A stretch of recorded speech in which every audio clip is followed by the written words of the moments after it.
sida loo sameeyo folder qarsoon waxaad tagtaa desktopka ku dheh right click meel bannaan ah waxaad xulataa new folder waxay yimid folder ama gal ku qoran tahay new folder waxaad taabataa adoo haya waxaad qortaa qoraalka soo socda adoo taabanaya alt hayana altiga hadeynin adigoo alt haya waxaad qortaa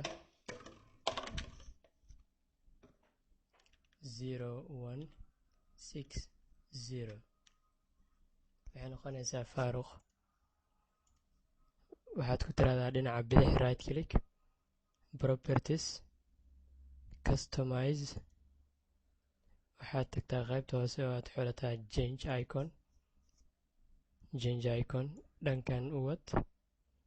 waxaad ka raadaysaa icon faaruqa skan oo kale okay ku dheh waxaad ka xulataa haddana okay halkan waxaa yaala folderkii aan la arkayn marka